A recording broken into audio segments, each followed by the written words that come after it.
And we're back with bikini competitor and fitness model Amanda Preciado and Damien Smith from Force Fitness. Amanda was finishing telling us about her competition, and we want to get more into your training for the competition. And I want to get into not only the weight training, but also your dieting. What did that look like every day? And did you get moody? Did you throw things? I mean, did you? How did you get through that? Well, the diet is very, very important. I think that was the working out was the easy part. The working out is anywhere from an hour, I guess 45 minutes to an hour, and then you have the rest of the 23 hours to worry about what you're going to eat and when you're going to eat it and how many calories you're consuming and how much water you're taking in. So that's definitely very important going into a competition. And I definitely, as I got closer to show, got a little bit moodier. I was hungrier. Is that because of the carbohydrates, Damien? Well, yeah. So there's a specific point in time where, talking about the 12 weeks before a competition, you slowly reduce calories based upon how your body's reacting. And if you're getting the physique you're looking for, body fat reduction, skin tightness, things like that. During the week of the competition, there's a certain point in time where you cut out carbohydrates, and at that point right there, things get real moody. I mean, your brain runs off glucose, your nervous system runs off, your immune system runs off glucose, and that's where people sometimes in the competitive environment of physique sometimes go wrong because they cut out too much carbs too quickly earlier on, and they tend to get sicker quicker, and it really takes them out. So bottom line, though, is there's a certain point in time where you cut carbs, so you deplete something called glycogen. Okay, glycogen really quickly is just your body's store form of glucose. You hold it in your muscles as well as your liver. When you deplete, when you lower down your carbohydrate intake, your body pulls from those stores. Now the cool thing is, when she's looking to go up on stage, about 48 hours before a competition, she actually begins to ingest carbohydrates again, and that's when the glycogen levels increase their volume.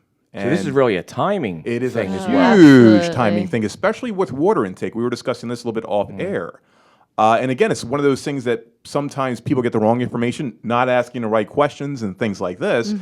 Because oftentimes enough people think, okay, well, I don't want any water weight, so I'm not going to do any water at all. And what happens is your body retains water because your body's an adaptive machine. Is there a way to do this, or maybe not? Is there a way to do this safely or as safe as Absolute- possible? no Or doubt are we gonna go through mood swings? I mean, is that the bottom Well, line? here's the bit, and this is what I noticed with a lot of clientele and fitness competitors. It really comes down to diligence with planning and good assessments. If you're not able to assess someone's caloric levels, meaning like the amount of energy they need, it's very hard to evaluate how much food they should be eating. And if you eat too little, oftentimes the moodiness comes about, but that's a good sign you're going to lose muscle very quickly. Your body runs off glucose. Right. If your body doesn't have glucose present, your body's going to break it down from protein.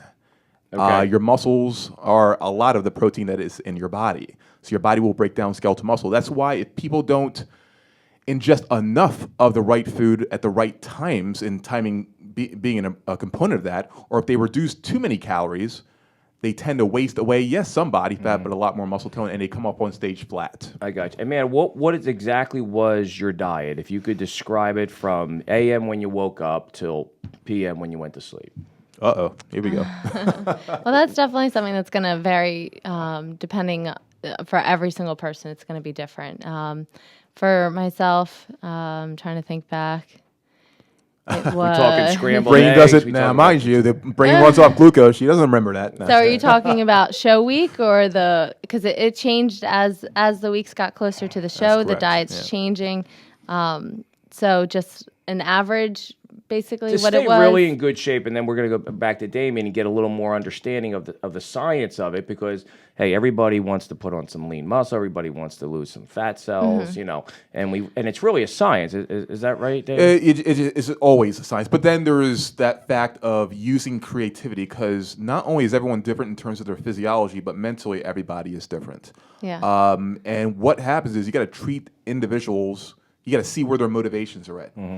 With her, it's just tell me what to do and I'll do it. Absolutely. Which is I was- easy. which I'd love to have you as a I client. thought That'd be I thought fantastic. everybody was like that. Oh, and then no, later on no, I no, they're heard, not. oh, I'm not eating that. I'm not they're eating not. that. And I was like, what do you mean But- you're not eating that? Yeah, but with that said, though, it's cool is when you actually are able to communicate with that client or with that competitor, and they are able to feel confidence in what they're doing. They're going to make changes for they're going to make long-term changes. But, Right. I always say to people, okay, I want to Damien, what's the best diet? Well, what's the first 3 letters in the word diet? Yeah, good point. Die, pain, Yeah. suffering, and you don't want to do that for too long. So making great habits up, making sure that they enjoy the process of building habits is the main thing. But with her, she's a fierce competitor, Right. she's going to get it done. But tell Chuck what you're like. Give him a sample day, of all that luxurious Was food there a you're caloric eating. total that you were shooting for, and I were we don't even talking know. It eggs, was She does forget. tuna every night? it was there was the egg whites, and grapefruit, oatmeal, chicken, asparagus, That's the good stuff. Yeah. tuna, lettuce. So was there a calorie count that you didn't want to go over, or you didn't No, care? this going back to my first season and just doing what was told and not asking questions. I literally just did what was asked, and I just followed that. And that's after competing and everything. That was my biggest regret, was not asking questions and saying, why am I doing that, and what is this doing, and what is the purpose of that, and when should I literally just turned off. It's almost like I just turned off for those weeks, and just you take yourself out and you just Get her done. Yeah, I just did what was told, and I mean, in the end, it ended up working for me. But afterwards, I had so many questions as to basic questions. When am I supposed to be having the protein? When are you supposed to be having the carbs? Should you stop eating a certain kind of food after a certain time? Does it really matter when you eat? Are you supposed to eat right away? So there were so many questions that I had that I wish I asked during the competition season, but my diet was pretty bland. There was no flavors, nothing exciting.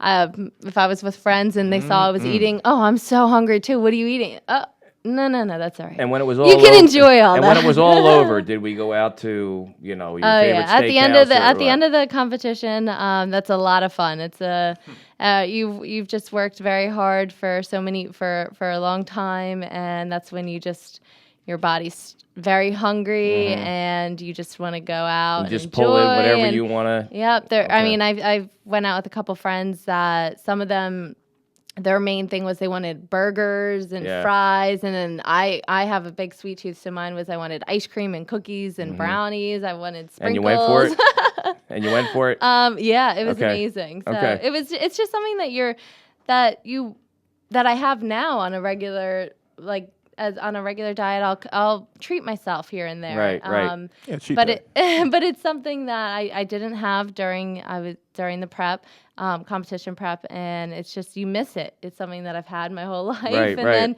and then you don't have it for so many weeks, so you miss it. So at the end of the competition, once it's done, once you're on stage, all the pictures are done, you definitely go out and enjoy yourself. You get your ice cream and everything. Damien, is there anything that, say, the normal Right. working man and woman Correct, yeah. can do to increase their muscle mass as well as shrink their fat cells? Sure. Yeah. In relation to what Amanda Yeah. did, but not as to the extreme. course, right. What would be a safe conduct rule for the average Joe to follow? Well, I got to be honest. If they're looking, if someone is looking to gain fitness, there's nothing like good coaching. I mean, there's just, if you're looking to learn how to play a piano, I mean, you can try on your own all you like to, but you're gonna press some keys, but Right. I don't know how good you're gonna sound. But with that said, though, get yourself, to a good gym. If you can get yourself to have a trainer to show you. First of all, to evaluate you properly, making sure you're doing things that are good for your joints. Because most of the people that we're talking about who are looking to reduce body fat and increase or maintain muscle tone, they're over 25 years old. They have work. And when you're over 25 years old, you got responsibilities. That means you're not able to devote, you know, 2 hours a day to, you know, every single day of the week to that. So with that said, in a general fitness way of saying things, get yourself evaluated, make sure you do exercises that are number one, safe and healthy for your joints. You know, exercise is great, but if you're doing more harm than good, that means if you're putting more stress in your joint than burning calories, that's a problem. Are men and women on the same playing field, or are there a number of issues? I've heard that women have to deal with more than men do. Well, estrogen and yes. insulin, and Okay. what is that about? Yeah, so you're talking about the endocrine system. That's a very important Exactly. area. It's extremely important area to talk about. But even let's talk about one thing that I want to talk about is where women and men are on the same plane. Now, the levels of it may be different, but stress. Right. Stress. Huge factor. Cortisol. And yeah. But here's the key thing, and this is what I've noticed with clientele. That's why I've adapted my training to it. And after my clientele are done their training sessions, there is a period where they actually work on that mental fitness we're talking about and working on those brain waves through meditation and things like this, diaphragmatic breathing. But the bottom line is stress is vicious, and no one talks about it. Everyone just talks about, you know, pills to make you feel better and things like that. But I got to be 100% honest. There's an epidemic in this world. You know, yes, obesity and heart disease, but stress. With that said, though, that stress has a big impact on your metabolism, has a big impact on, you know, the reduction of muscle tissue and things like that, and obviously feeling good and all these sort of things. Exercise in itself can help, but getting that mental fitness down, you and I are always talking about, is extraordinarily important. But with that said, between women and men, there are some big differences right there. After a while, women, you know, will hit menopause and things like this. After 30 years old, men's testosterone levels go down just naturally. But the good news is exercise does so much, especially safe, intense exercise like strength training. It does so much towards increasing good hormones, which make you feel good, which give you goals, which can reduce, cortisol, reduce stress levels, and also increase your immune system. So all those things are on an individual basis, but there's some fundamentals that we can do to improve all those levels. So everybody can get to a higher fitness level. Okay, let's take a break right here. We're going to get back, and we're going to go, hopefully, into specifics about what kind of foods should we eat, what kind of foods should we stay away with. Absolutely. And the whole mental, physical combination of things. So we'll be right back.